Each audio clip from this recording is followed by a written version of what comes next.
Hello, Neogenians. Welcome to Dawn of the New Earth. Today, we are talking about a dark demonic force that lives in you right now that actually twists light into darkness. And what I mean is that it actually uses your own knowledge and wisdom against you, your own understanding against you. Now, this is an incredibly important topic as we continue to explore the tree of death. And this is going to be a really wild one because we're getting into the supernals, which is the shadow of divinity itself. So it's going to be really good. So we're going to get started right away. But as always, please hit like and subscribe because this is not just a channel. This is a revolution of the mind. We're here to wake the world the hell up. When you hit like and subscribe and all that and share this video, help spread this around. If you want to help out even more, then become a member. And when you get become a member, you get access to a lot of cool stuff like free PDF downloads on alchemy, the tree of death, inner transformation, and rituals. I'm going to be making a PDF available for members for this video and everything we talk about here to summarize it all. As well as you get access to our exclusive members only videos at certain tiers. We're actually having a recording of today's members only video right after this called The One Sentence in the Bible That Changes Everything About God. So that's going to be good.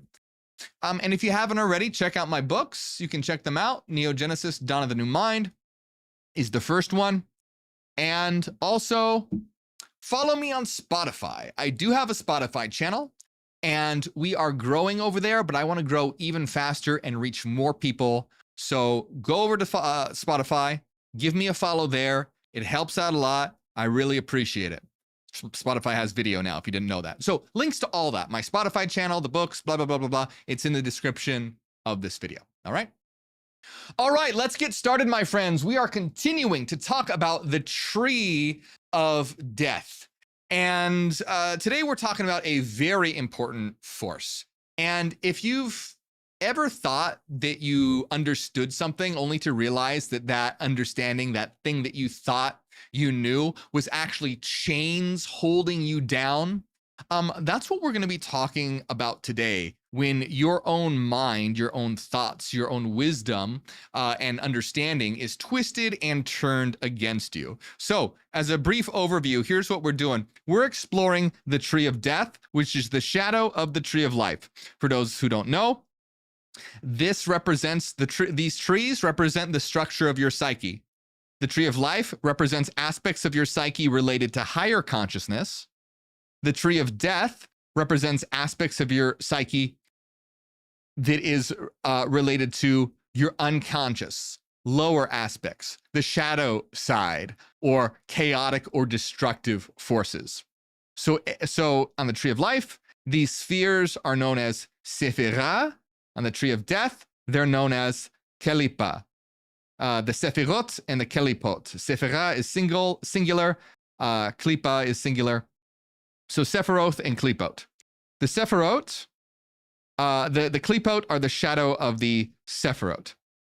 And what we've been doing is exploring these spheres and going up the tree. Today we're exploring the sphere up here known as Satariel or Satariel. Now Satariel is called the concealer of God. It's the shadow of understanding itself. Instead of giving clarity, Satariel buries it. And instead of shining light, she hides it. So Satariel is the root of illusion, the illusion of matter, the illusion of death, and most importantly, the illusion that we already know everything.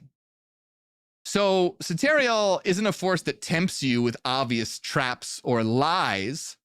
She has a very sneaky trap where she traps you with false truths, with logic that looks airtight but actually binds you. And we're going to be exploring exactly why this force can be one of the greatest barriers to reaching higher states of consciousness. It's a force that makes you think that you know while keeping you in the dark, ensuring that you'll never look. So let's talk about a few things here before we dive into Satariel. We are headed into the shadow of the supernals. So the shadow of the supernals, this is known as the supernal triad.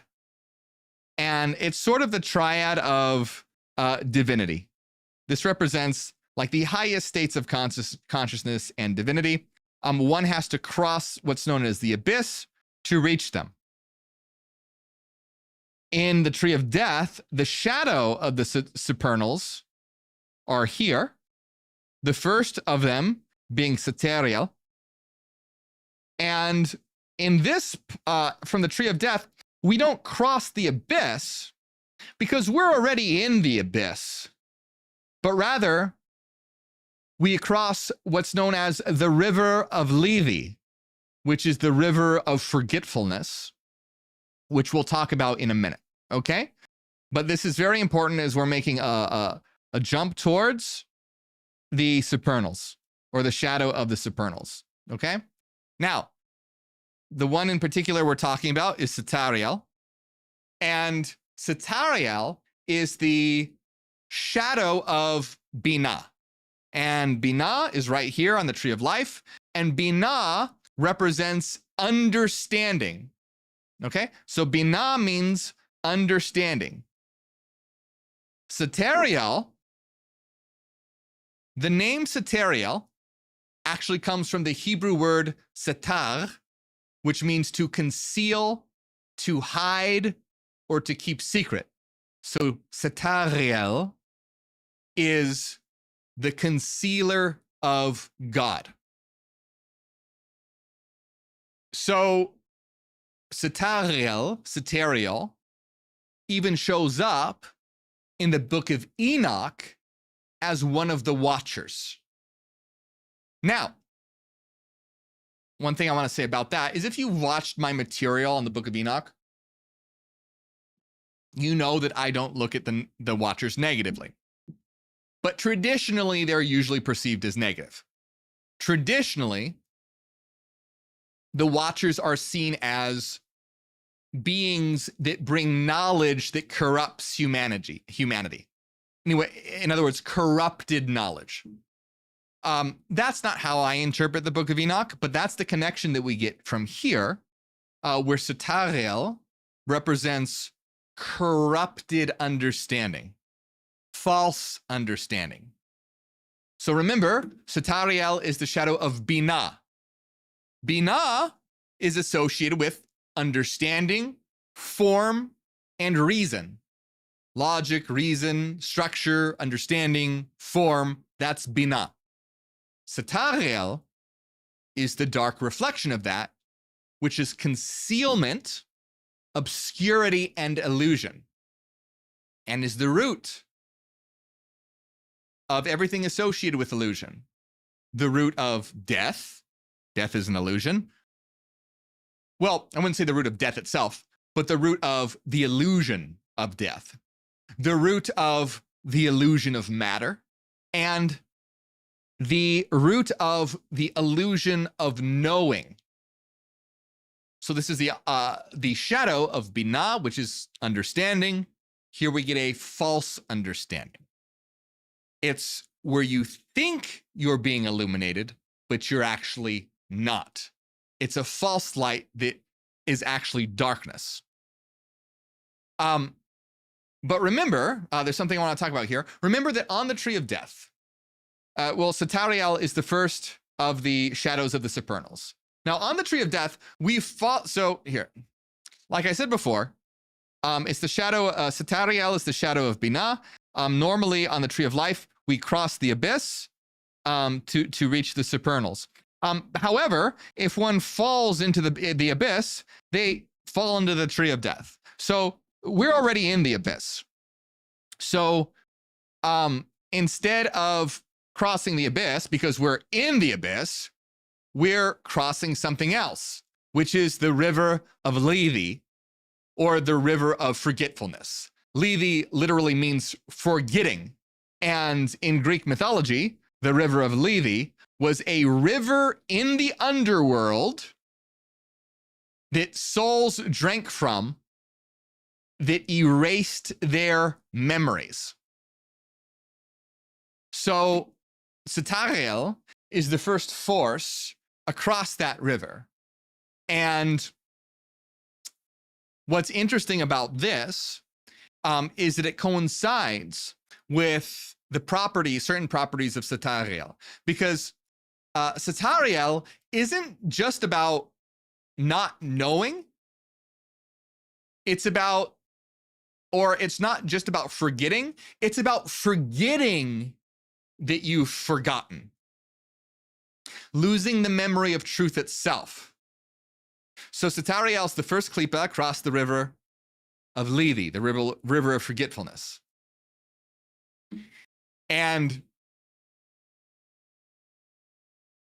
it's important to understand that Satariel it's not just not knowing, it's not knowing that you don't know, which means thinking that you do know. And that's much worse than not knowing. Because if you don't know something and you know that you don't know, you can admit to not knowing it and you can look for the answers. But if you don't know, you don't know. If you think you know, you're never gonna look. You are ensnared, because you're ensnared in false knowledge. You're ensnared in false understanding. So on the tree of death, we have various pillars. This is the pillar of chaos. This is the pillar of rebellion. This is the pillar of death. And Satariel is the first Klipa on the pillar of death. And so the pillar of death is really when structure becomes so severe that it strangles itself. So this is where all understanding goes to die. And she's the root of darkness that gives shape to many kinds of illusions, including the illusion that the material world is all that there is. That's not the only thing that she does. You can believe that there is more to matter, but still be trapped by Satariel by having a corrupted understanding of what that other immaterial reality is. So, while Binah is understanding, structure, and reason, basically the mind's ability to process chaos into meaning, connecting dots, seeing patterns, finding order. But in Satariel, that's when the mind spins a web like a spider. It's a structure that traps. So this is a false order that ensnares. It is a web. And this corruption comes from corrupted reason, corrupted philosophy, and prevents true knowledge. One random example here we could think about of obsessive theorizing or conspiracy theories. You know, people who just go down these conspiracy theory rabbit holes and think that they're finding truth and insights, but is actually ensnaring you in falsity. Now, that's not to say that there aren't some conspiracy theories that are true, but you get what I'm saying. The difference here is when you fall into those, and there are many, where people feel like, oh, I'm understanding the truth, but really they're getting caught in a trap, and they end up in some cult or some fascist group or ideology that's a trap, a web. So Satariel is the root of all illusion. And what happens when we think that we know everything, or convinces us that matter is the only reality, or that form is the most important aspect to reality, and that death is the end, or that our material bodies define who we are, because the material world itself is an illusion. So that's why she's the root of that illusion, the great concealer. She hides behind the veil of appearances, whether it's a physical veil or an intellectual veil of false logic. So she shows that even understanding itself can hide truth. Because when we think we understand everything, we stop looking. So there's a lot to this. It's, you know, it's the roots of illusion that ensnare us. When we think that we know.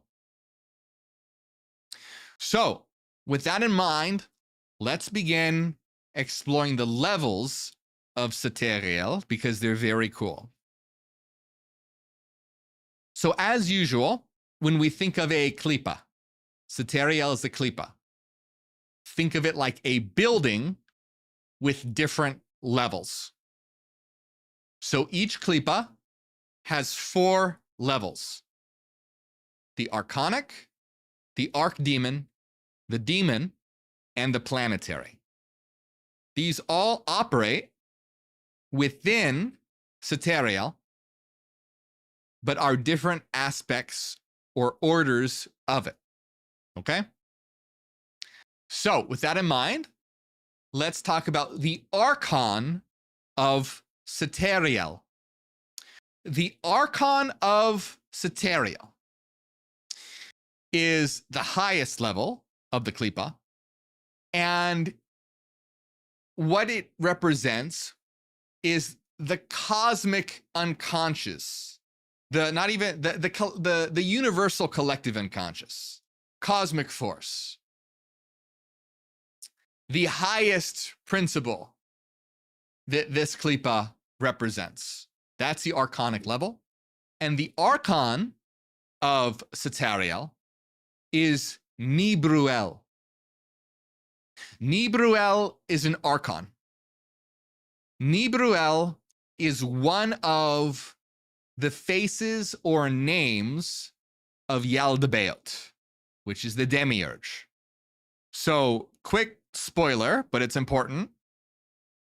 Remember, we're in the shadow of the supernals here. This is the supernal triad, the divine triad. This is the shadow. So up here we're at the shadow of divinity. The archon of Satariel is Nibruel. The archon of Gohogiel, which we'll talk about next week, is Saklas, and the archon of Talmiel is Yaldabaoth. Now, the reason why I'm telling you this is because both Nibruel and Saklas are names or aspects of Yaldabaoth. So Saklas and Nibruel are also partners. One male and one female, Yaldabaoth being androgynous.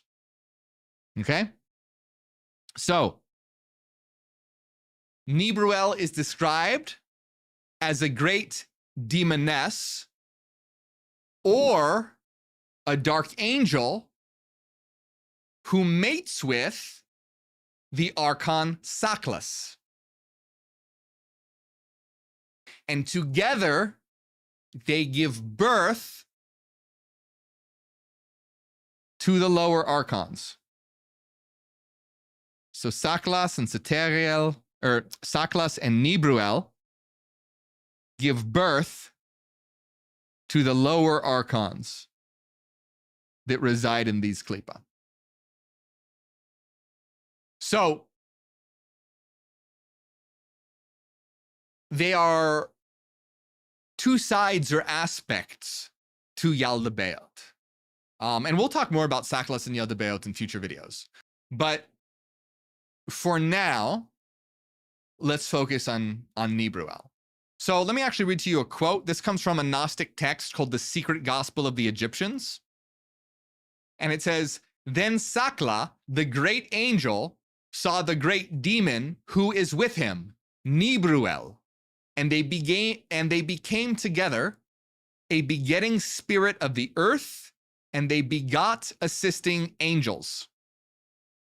Now, these assisting angels, of course, are not angels at all, but archons. Nibruel, sometimes described as a dark angel or a demon. Nibruel's name means rebel. And so Nibruel, rebel of God, or the one that rebels against God, she rebels against the light. She's described as an angel whose face flashes like fire and drenched in blood. And she's the embodiment of dark ignorance and matter.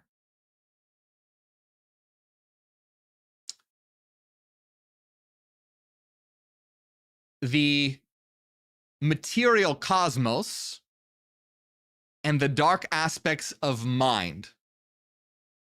So think of Nibruel and what she creates as being the dark mirror of the pleroma.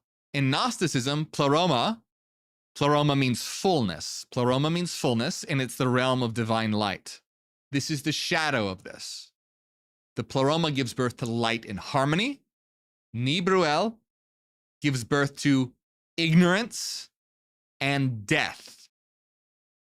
Now, remember, Nibruel is the archon of Satariel, which is the shadow of Binah. Binah, as we talked about, is called the Great Mother and the womb of creation. But here, Nibruel is the Dark Mother. She's the feminine creative principle, but inverted. Instead of giving forth order and enlightenment, she creates deception and restrictive bondage and illusion. In a system known as Manichaeism, Nibruel is actually the demonic mother of Adam and Eve. In other words, she births the first material traps, the bodies. Because remember, the body itself is an illusion. In Gnostic thought, in Gnosticism, it's a trap to conceal the divine spark. So Nibruel becomes the generator of ignorant humanity. And she's the one who traps light in matter and hides the truth from humanity. So symbolically, Nibruel lines up perfectly with Satariel, this dark side of Binah, who's the Great Mother, gives form and structure. But Nibruel is the perversion of the Great Mother, and she is the dark womb. Instead of birthing understanding, she births ignorance. Instead of birthing light, she births the illusion of matter. Instead of birthing divine insight, she spawns archons who keep light trapped in the prison of matter and bodies itself. So what she does is she conceals truth, not by destroying it, but by creating whole systems of illusion and ignorance that keep us distracted. The perversion of understanding itself. And by the way, remember, we're going to talk about what to do about all this, how to integrate this. This isn't just like, oh, this is interesting to know. These are forces that exist within all of us, and we have to face them. And this is one of the, a perfect example of why integration is so important. Because when you repress your darkness and never face it and never acknowledge it, you'll never fix it. You'll never deal with it. So that's like the That's why, in a similar sense, that's why not knowing that you don't know is so dangerous. Because if you don't know that you don't know, then you'll never know because you think you know. But once you acknowledge that you don't know, you can realize, hey, maybe I should know some things and go out and search for that knowledge. So likewise, very similar with integration, is that when you ignore your shadow and don't know that you have the shadow, you'll never face it, you'll never deal with it. But if you recognize and acknowledge that you have a shadow, then you go, you know what, I have the shadow, let's deal with it. All right, so we talked about the archonic level of Satariel, which was Nibruel. Now let's move down to the archdemon of Satariel. Now the archdemon represents the level of the human collective unconscious. So we're not talking about, cosmic collective powers. That was Nibruel's realm, the archonic realm. But rather, this the archdemon level is the force that lives collectively in all humans that give shape to the psyche around the themes of Satariel. So the archdemon level represents Satariel's influence at the human level. So what is the archdemon of Satariel? A demon known as Lucifuge. Now, this is not to be confused with Lucifer. Lucifuge is different. Now, in my interpretation and my system, I do not associate Lucifer with the tree of death. A lot of left-hand pathers do. And if they want to do that, that's totally fine. You can work with symbols any way you want. And if that works for them, great. That's not how I do things though. Because Lucifer literally means light bringer or morning star and is a symbol of enlightenment and really has nothing to do with the darkness. So I just want to point that out. Lucifuge is not Lucifer, and I don't look at Lucifer as being a demon at all, but rather an eon of light. Much more closely related, actually, to Christ. Christ is literally called Lucifer in the Latin Vulgate, when it is said that Lucifer will rise in your heart, meaning Jesus. And then in Revelation, Jesus says, I am the root of David, the bright and morning star. So I want to point that out. I do not associate Lucifer with the tree of death or demon or darkness in any capacity. I associate Lucifer with a light bringer, the archetype of enlightenment. Okay. So if Lucifer means light bringer, who's this Lucifuge guy? So Lucifuge comes from Latin, lucis, meaning light, and fugio, meaning to flee. So put together, Lucifuge literally means the one who flees from the light, which is the opposite of Lucifer, who is the light bringer. So that's the key to understanding his role here. Lucifuge doesn't seek light, he runs from it. And his whole nature is defined by concealment, hiding what should be revealed, burying light or illumination under layers of false wisdom, dark wisdom. Okay?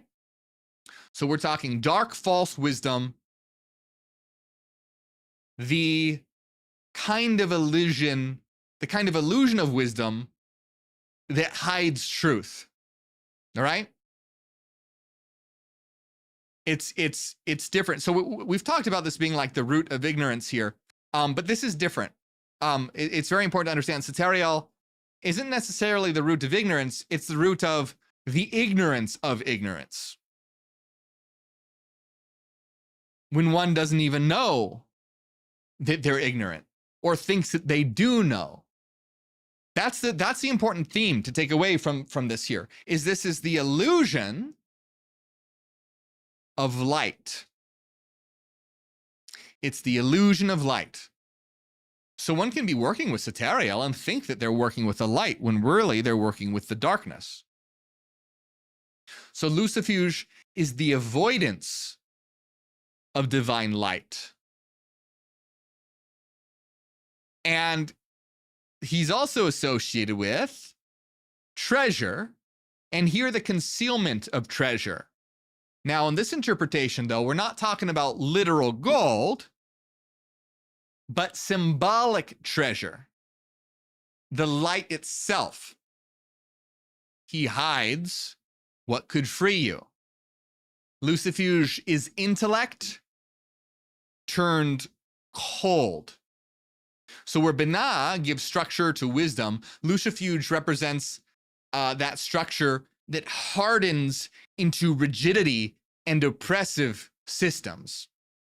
So, as the archdemon of Satariel, Lucifuge is the face of reason that turns dark. When intellect gets twisted away from illumination and becomes a force of darkness and concealment. And also represents that very real danger that happens where intellect gets cut off from compassion and empathy and experience and can become a prison. You probably see that happening a lot in our world too, where people parade under a false logic and condemns empathy as weak. That's Lucifuge. This is the concealment of light with a false light, a darkness.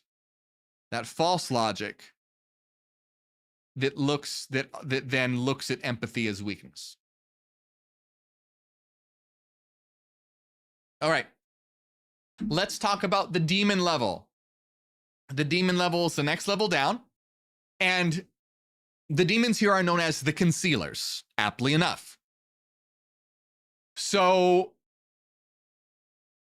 this is where it becomes, the demon levels where things become personal. So at the archonic level, it's cosmic. At the archdemon level, it's collective within all humans. The demon level is specifically how the energies of Satariel develop in you in particular, personally. How false reason and illusion takes place in you specifically. Meaning it's going to be different for everyone. It's the same theme, that's the archdemon, the same theme, but how that theme is expressed or takes shape is different for every person, because every person has different experiences. And in psychological terms, these are known as complexes.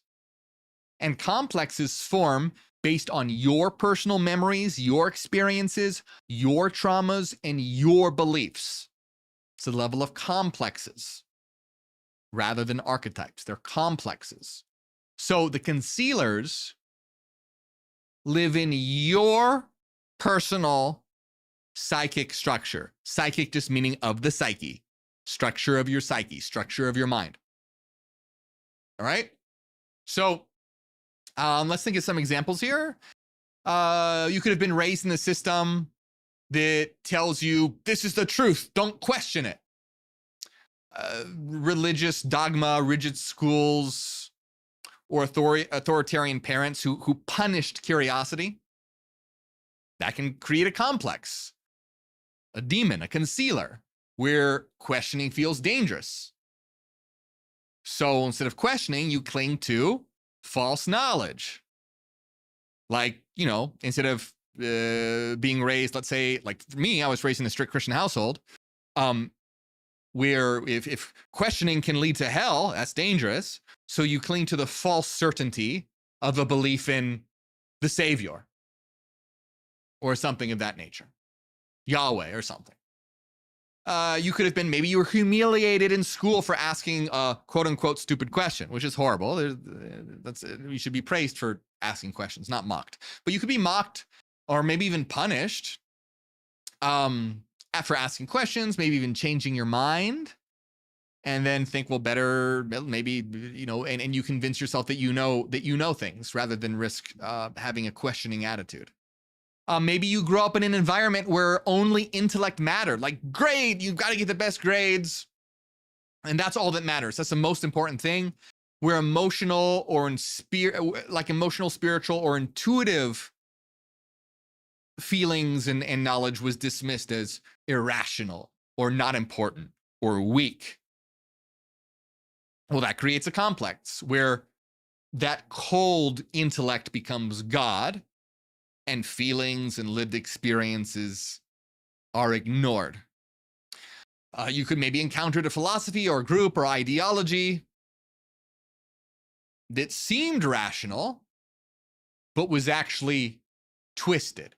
In either case, in any of these cases, the demonic level of the concealers is how, based on your experiences, your memories, etc., how it develops in you personally.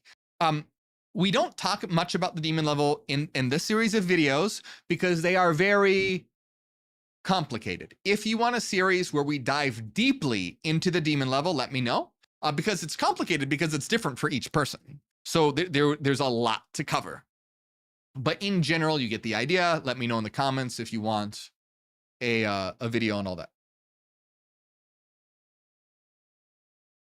Okay, finally, we get to the planetary level. The planetary level is where all of those forces kind of funnel down and actually show up in real world action and behavioral patterns. Okay? So previously, we talked about like a cosmic force, the structure of collective humanity, and then your personal structure of your psyche. So it's been all psychological. The planetary level doesn't have anything to do with the literal planet, but rather represents what happens when the structure of your psyche results in actions and behaviors. Okay? Action and behavior, doing things. So the planet associated with Binah is Saturn. But here we have the shadow of Saturn. More specifically, this is the black cube of Saturn. All right? Now, if you've ever seen images of Saturn, like the actual planet, you'll see there's actually a really fascinating and strange pattern at its North Pole, which takes the form of a dark hexagon. So there's a very large dark hexagon at the North Pole of the planet Saturn. But here's the connection. If you take a cube and you rotate it, it forms the pattern of a hexagon. So a hexagon is kind of a shadow of a cube rotated at a specific angle. So here we have the black cube of Saturn, which creates structured, rigid patterns that trap light inside. So think about Saturn's mythology. In Roman myth, Saturn is the same as Kronos. And so what does Kronos do? Kronos devours his children. And so here we have this, instead of devouring the children, we have this devouring of, or consuming of understanding, or even the devouring of the light. Every spark of light, of insight, of true understanding gets swallowed up and concealed by a structure that should have supported it, but now traps it. because that's what Saturn represents. Saturn represents structure, but the shadow of Saturn is a prison. There's nothing wrong with a structure. Structure's great. But then that structure becomes a prison. That's the black cube of Saturn. So what this represents are behavioral patterns and actions that limit us, trap us, and keep us in illusion. So this could be like, well, maybe, again, this is something that's personal for everyone, but maybe you're obsessed with getting everything just right, and so nothing ever moves forward. Or maybe you live by rules and routines where there's no room for spontaneity or joy or creativity. But most importantly, because we can see that influence in other klipa as well. But what this really gets at is your actions that result from a false knowledge or a false wisdom. And that it's so broad, it could take so many different forms. So we can't get to them all because it depends on what illusion you're being trapped in, what false knowledge you're trapped in. So for example, if you're trapped under the false knowledge that the material world is all that we have and we all that there is, and that we only have one life and one body and that's it, maybe that turns into a life of hedonism where you're like, you know what? I only get this one life, YOLO. I'm just gonna eat as much junk food and have as, do as much pleasure to the point of it being unhealthy, because why not? So that false knowledge of reality being material leads to your actions of hedonism. But you could think of just anything where your false wisdom or false knowledge leads to destructive behavioral patterns or actions. Here's another one though that's really important, where because it's twisted wisdom, false logic as well. So this can result in relationships. For example, if you try to analyze your partner instead of actually listening to them,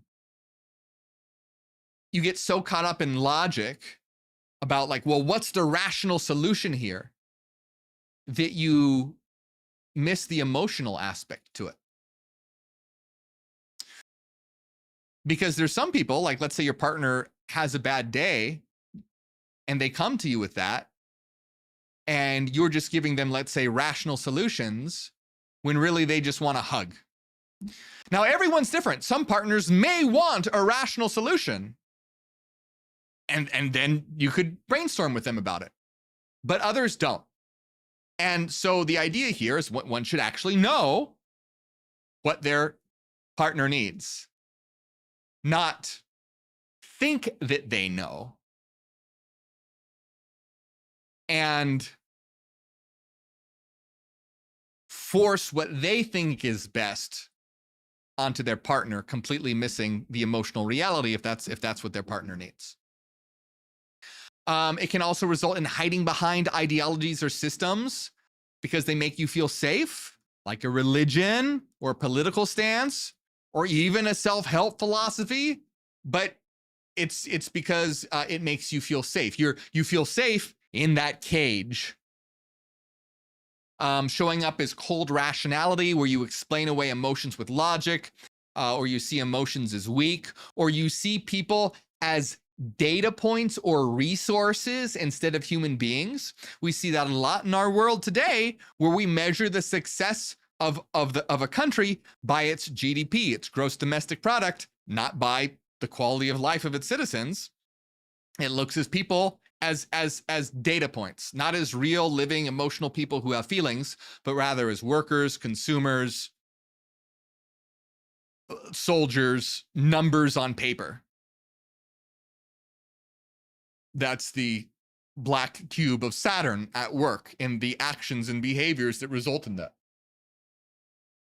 So you might think that you're being reasonable, but you completely lack empathy, You see empathy as weak or contrary to reason, which is not.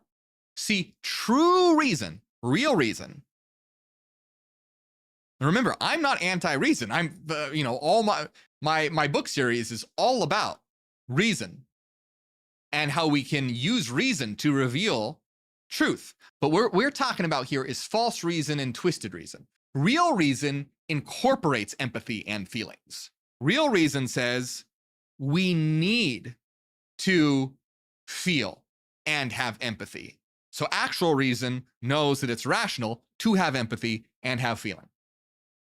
But a false reason can twist that and be like, empathy is weak and feelings are problematic. Now, of course, feelings can get out of control. That would be a different klipa that we would be working with, such as Zarak or something like that. But you get what I'm saying. So when we're talking about the black cube of Saturn, we're not talking about some abstract occult symbol floating on a planet in space. We're talking about the ways we box ourselves in terms of rigidity, ideology, cold rationality, all and the behaviors that result from that. Okay? So those are the 4 levels of Satariel.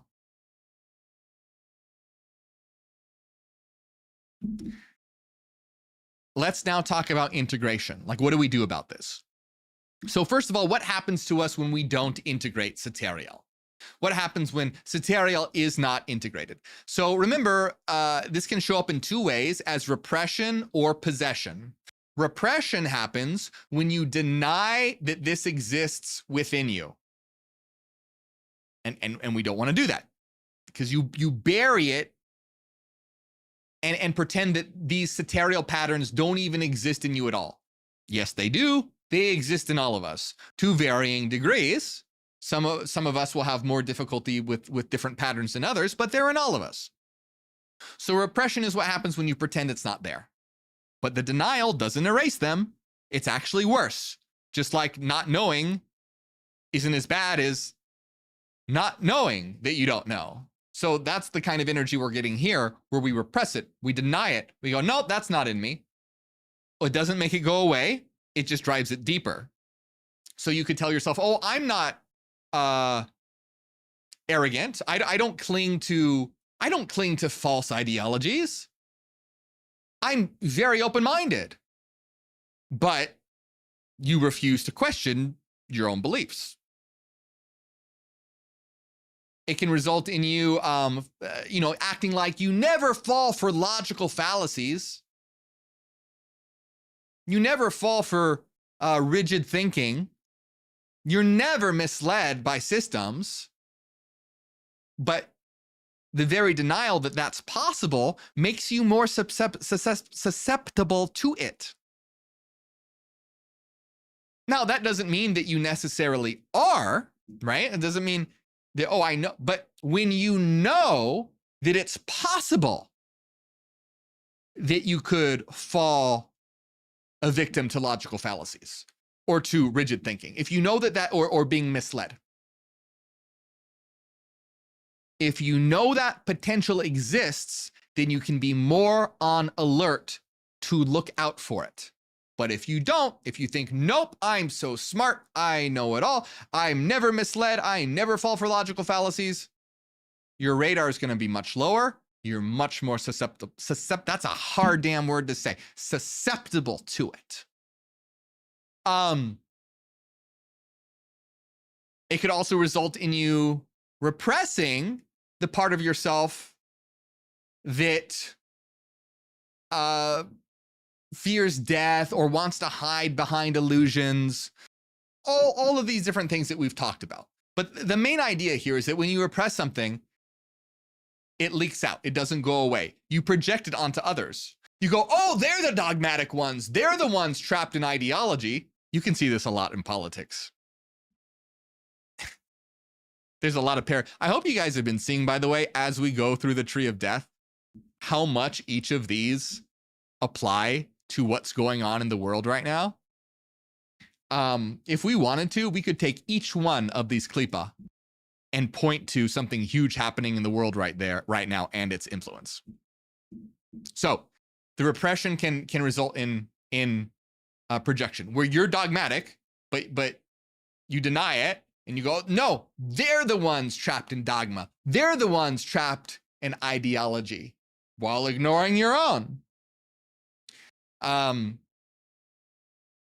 This can result in you cutting yourself off from really deep questioning because you think you have everything figured out. So you end up rigid. And even outwards, like you might seem balanced and reasonable, but inward, not all the time, maybe you don't, because usually people can spot it more than you can.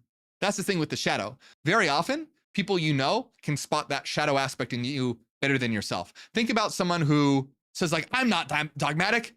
They're the dogmatic ones. While everyone watching them is like, damn, dude, you're in a cult.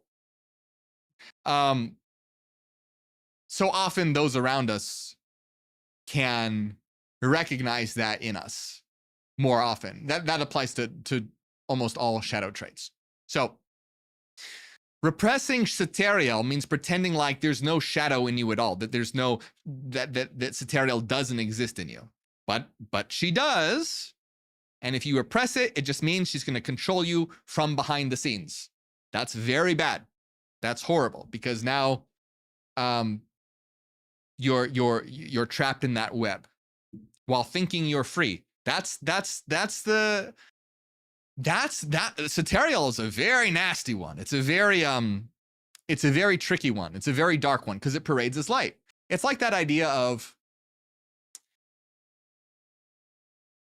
the best way to keep a prisoner is to convince them that they're free. If you have someone who's a prisoner, they're going to try to escape. If you have a prisoner that thinks they are free, you don't even need walls. So that's why Satariel is really sinister, where a lot of these klipa are more overt and a little sometimes easier to recognize. This one parades as light. It's false understanding. Okay, so we talked about repression. What about possession? So possession is the opposite of repression. You don't deny Satariel exists, but you let her run the show. You let her run your life. And this is someone who's consumed by, let's say, for example, because there's always so many examples here. When I do these videos, these are just to get the ball rolling. It's so vast. But someone whose psyche is consumed by cold, mechanistic logic.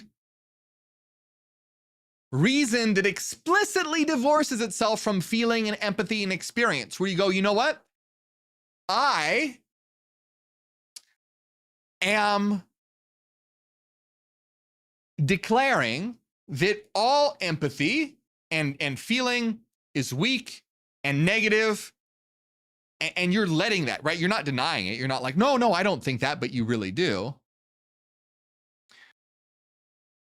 You're letting it run the show. You're just like, yep, okay, sure. And this is where it really traps you, where you have reason that's severed from experience. So instead of living reality, you reduce it to formulas and systems. You can design policies that look perfect on paper, but are horrific in real life. Think about this. Let's say that, like, oh, someone came up with the idea of, like, oh, if I administer painful electric shocks to my workers, it will increase their productivity. And that's the rational choice. So let's implement this. Obviously, that's horrible, but that's what happens when reason is divorced from experience and content and feeling, because reason incorporates it, and true reason goes, the quality of life of the workers is of more value than the product. For example, So that's one example. And it's very often where you reduce life to just like cogs in a machine. People are seen as numbers, resources, genetic material, statistics. This is where horrible atrocities masquerade as logical steps in a plan. So, because Satariel masquerades as the highest logic, she can justify almost anything. And Nazi ideology is the clearest example. On paper, it claimed to be this rational breeding of a master race and eliminating weakness. But in reality, it was a horribly monstrous, false logic, concealing hatred, racism, behind the mask of a false reason. Again, think about lots of examples in the world right now of things like this. This is the concealer at work when evil is presented as a logical necessity. So, in Binah, reason and understanding helps us gain reason. It's not just any reason and understanding, it's a reason and understanding of divinity. But Satariel doesn't know the full life of divinity, rather reduces it to its skeleton. It's just its structure, none of its content. So this results on an intellect that's all about designing systems, but completely blind to the impact that could have on souls. So that's what happens when Satariel possesses you.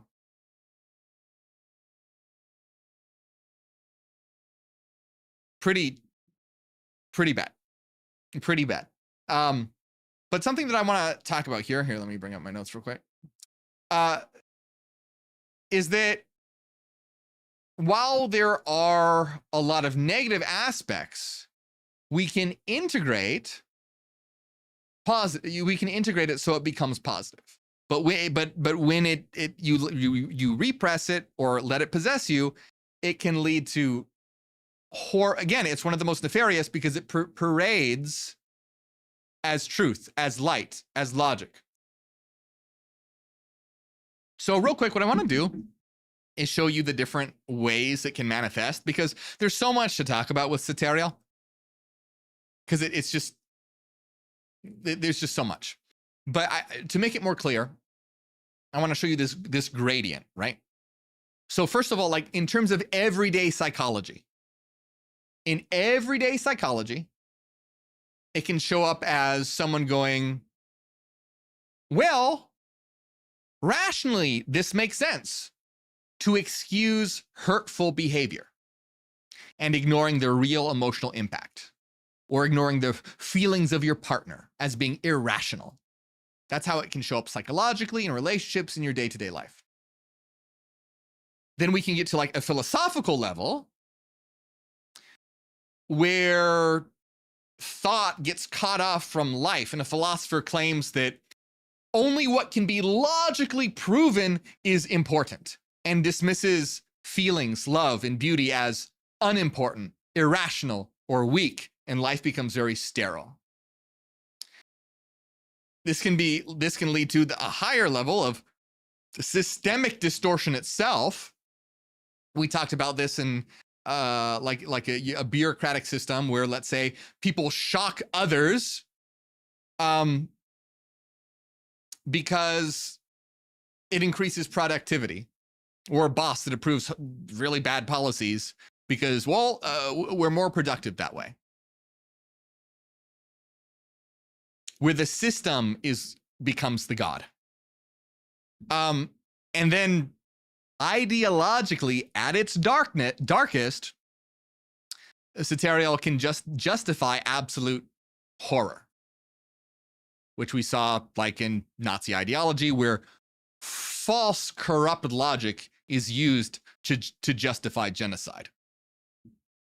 Can you think of any examples of that today? Like I said, we could take any of these klipa and show the world right now is run by the tree of death. That's why it's so important to integrate it, because it affects all of us very, very deeply. And it's important to face this. It can be uncomfortable to realize that this is in you. It's in all of us. It's in varying degrees, but it's there in some form or another. Might not look the same, but it's there in some way or another. All of these are. And so it's important to acknowledge them so that you can figure out how to deal with them, which gets us to integration. What is Satariel's pretty dark, but what does it look like when it's integrated? Well, it doesn't mean you get rid of Satariel, because you can't. You cannot get rid of the shadow. It's an aspect of you that remains, but what you can do is transform it. Remember, energy cannot be created or destroyed, only transformed. Shadow cannot be destroyed, only transformed. So integration means stop repressing and stop possessing. Either way, this is when you acknowledge that these exist so that you can understand how to work with them. And a really good way for understanding this is actually through Socrates. Socrates is a great example. So Socrates said, I know that I know nothing. And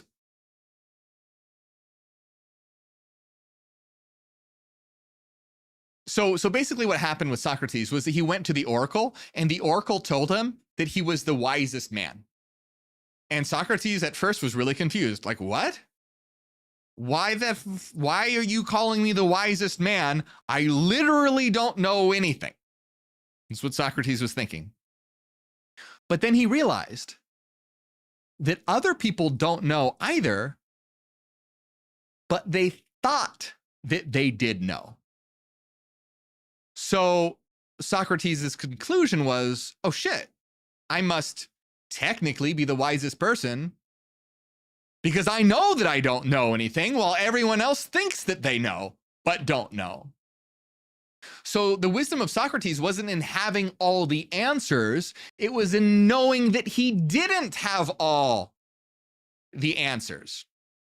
So when you integrate Satariel, you have that awareness of concealment. You recognize that reason can be used to conceal just as easily as it can to reveal.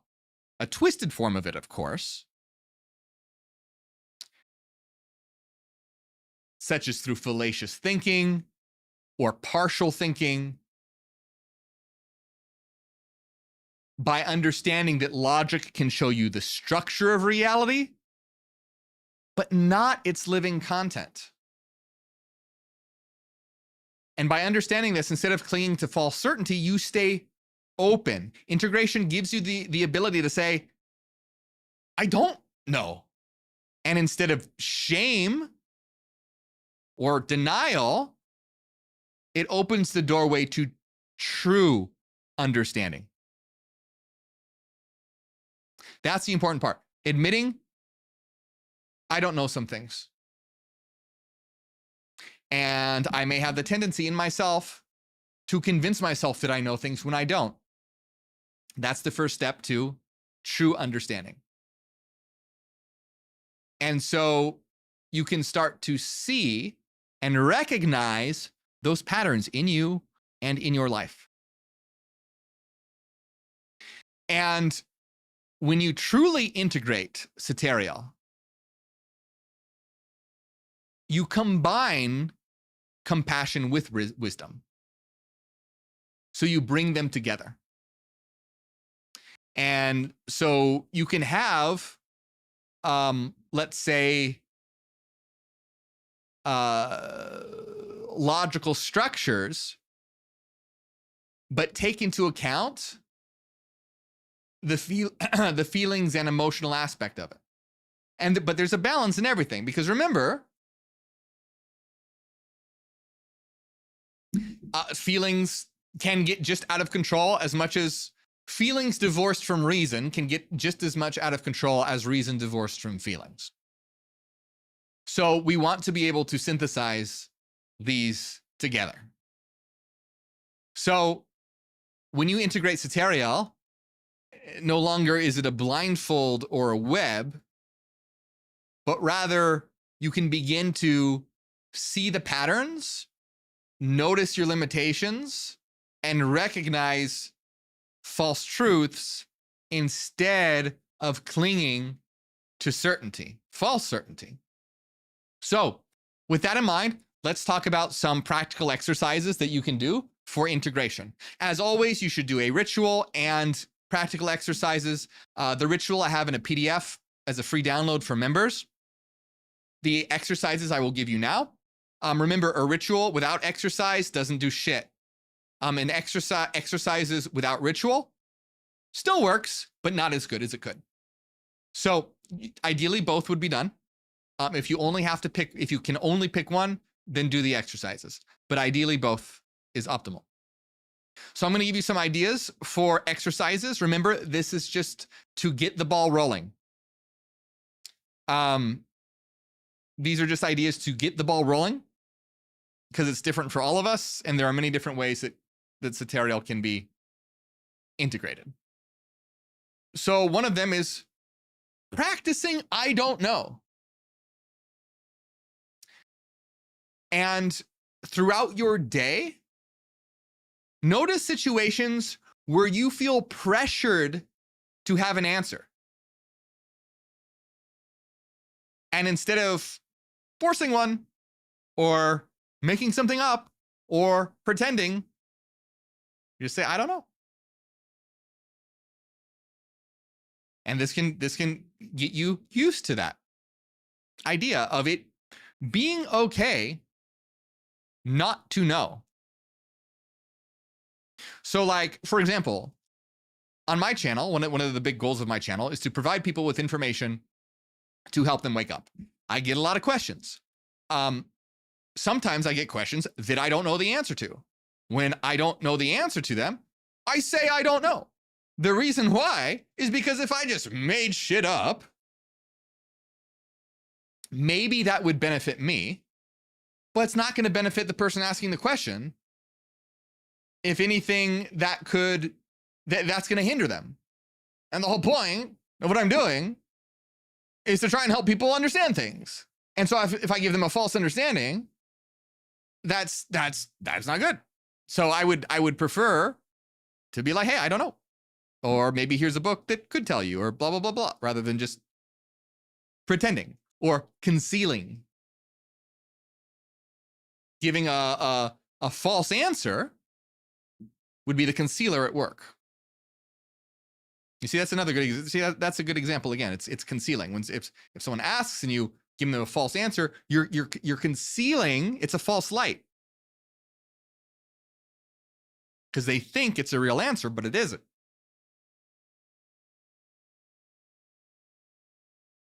You can do an exercise related to both logic and empathy. So if you have a problem or decision to make, write out a purely logical solution, then write how it impacts actual people, including yourself. And then think about how you could combine the two. If the logical solution has a harmful impact, think about ways where you can create a solution that has a positive impact, or at least limits the negative impact as much as possible if it's unavoidable for whatever it is that you're doing.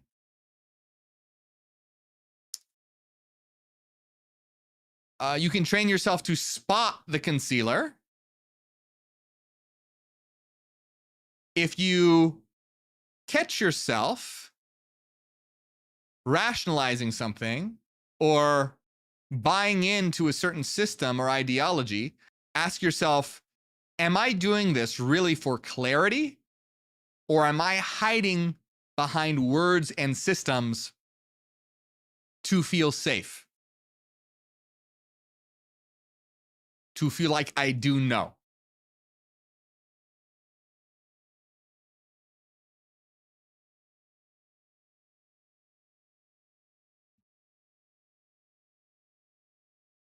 Here's a good one.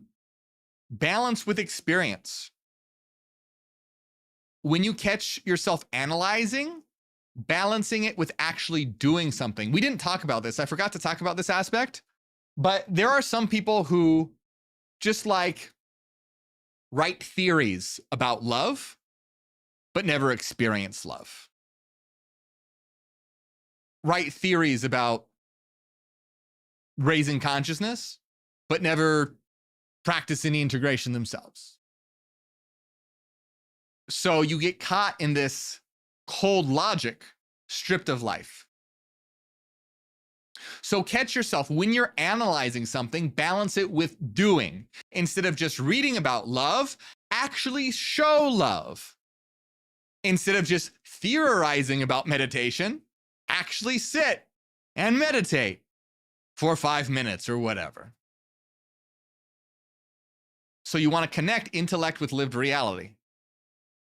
You want to have the theory and the practice.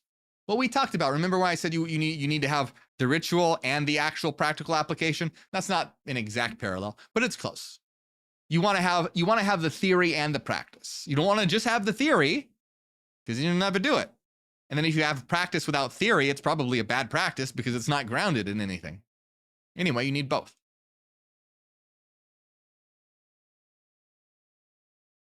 You can do a humanity check. Before making a decision at work or in relationships or in your personal life, ask, if I were on the receiving end of this, how would I feel? Do unto others as you would do unto yourself, the golden rule. So this can break that constant cold logic and bring compassion and feeling into the system. So what we're doing here when we're integrating, it's not about silencing reason. Reason is incredibly important.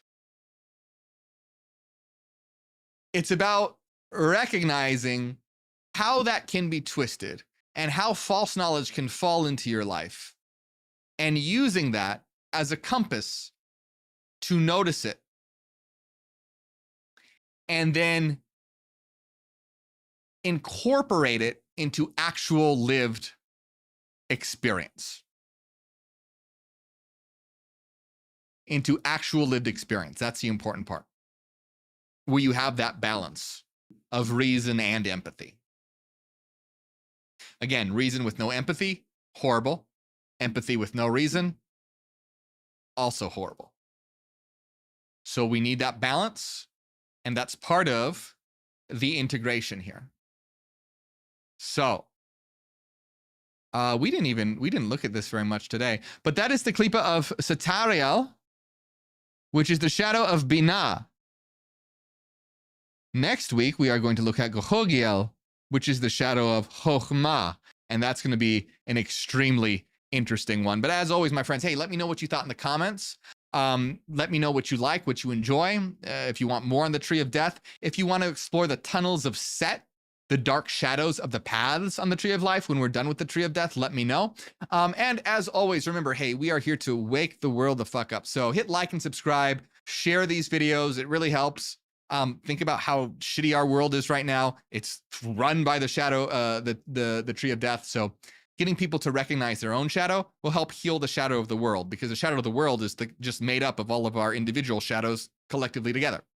So share the video, helps out a lot. If you want to help out even more, become a member. You can get access to a lot of great stuff. I'm going to be making a free PDF download available for members for this video, summarizing everything we discussed. In addition, you get access to free downloads of alchemy, more on the Tree of Death, rituals, a few rituals that I have mentioned, and more. You get access to our members only videos at the Pathfinder tier and higher. Today's members only video that we're having in just a few minutes is called "One Sentence in the Bible Changes Everything About God." That's going to be an interesting one for sure. But yeah. Oh, and follow me on Spotify. I want to get the numbers up on Spotify so we can reach more people on that platform. And so go into the links in my description to where you can go follow me on Spotify. Please do that. It helps out a lot. Actually do it. Oh yeah, and my books, of course, are in there too. Thank you, my friends. I appreciate it. Big shout out to everyone who supports, especially, that's the wrong button. That's also the wrong button. God damn it. Especially Renaissance Story, Cassidy, Angela, Dallas, Nusalina, Chris Magistus, Eric, they call me Trinity, Solange, Kilan, Zombie Ninja, Seaweed, Happy Ninja Chick, Sandy, and everyone else. Thank you very much.